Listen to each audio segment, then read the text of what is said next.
नवरात्रि में माँ दुर्गा की पूजा के समान ही अष्ट सिद्धि नौ निधि के दाता हनुमान जी का पूजन भी विशेष माना गया है। श्री राम के समान ही हनुमान की देवी के साथ होने की और भी कई कथाएं हैं। वहाँ वे देवी माँ के रक्षक के तौर पर मौजूद दिखते हैं।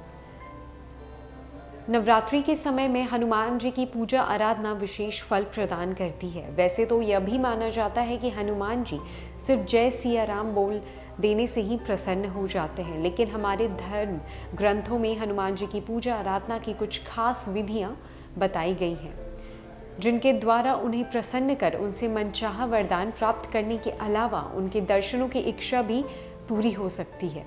हनुमान जी को कलयुग का देवता भी माना जाता है। वहीं इनका एक नाम संकट मोचन भी है। इसका कारण यह है कि इन्हें समस्त संकटों को दूर करने वाला माना जाता है। इसके अलावा शास्त्रों में हनुमान जी को शिव का रुद्रावतार माना गया है। नवरात्रि में ऐसे करें हनुमान जी की पूजा। नवरात्रि में हनुमान चालीसा का पाठ रामबाण के समान माना जाता है। मान्यता के अनुसार हर रोज हनुमान चालीसा का पाठ करने से आप हनुमान जी की विशेष कृपा का पात्र बन सकते हैं। यह भी माना जाता है कि ऐसा करने वाले पर किसी प्रकार के जादू टोने का असर नहीं होता है और साथ ही उस पर किसी प्रकार की कोई परेशानी भी नहीं आ सकती। इसके अलावा श्री हनुमान जी की कृपा पाने के लिए यह भी माना जाता है कि गोस्वामी तुलसीदास की हनुमान चालीसा का उनके भक्त को 108 बार पाठ करना चाहिए। वहीं हनुमान चालीसा का पाठ शुरू करने से पहले राम रक्षा स्तोत्र का पाठ करना आवश्यक माना जाता है। इसके अलावा यदि एक ही बैठक में 108 बार पाठ मुमकिन ना हो सके तो ऐसी स्थिति में आप दूसरी बार बैठक लगाकर भी इसे पूरा कर सकते हैं। हनुमान जी की पूजन विधि। हनुमान जी की पूजा के संबंध में यह मान्यता है कि उनकी प्रतिमा पर सिंदूर व तेल चढ़ाया जाता है।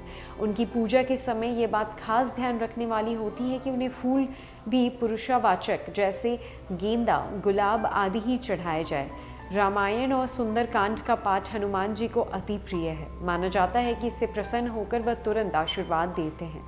वहीं प्रसाद के तौर पर हनुमान जी को चना, गुड़, केला, अमरूद या लड्डू आदि चढ़ाने का विधान है। हनुमान जी को लाल वस्तुएं चढ़ाना शुभ माना जाता है। हनुमान जी की आराधना पूर्व दिशा की ओर मुख करने से करनी चाहिए। बजरंग बली की अष्ट सिद्धियां असंभव को भी बना देती है संभव।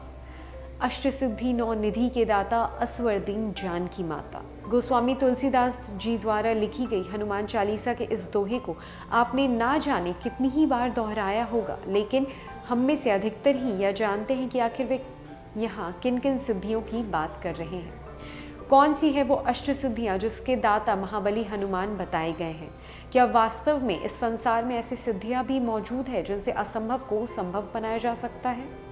महाबली हनुमान न सिर्फ अष्ट सिद्धियाँ प्रदान करते हैं, बल्कि नौ निधियों की प्रदाता भी हनुमान जी ही हैं। इन 8 प्रकार की सिद्धियों के बल पर इंसान न सिर्फ भय और बाधाओं पर विजय प्राप्त करता है, बल्कि असंभव से लगने वाले कार्यों को भी बड़ी ही आसानी से पूरा कर देता है।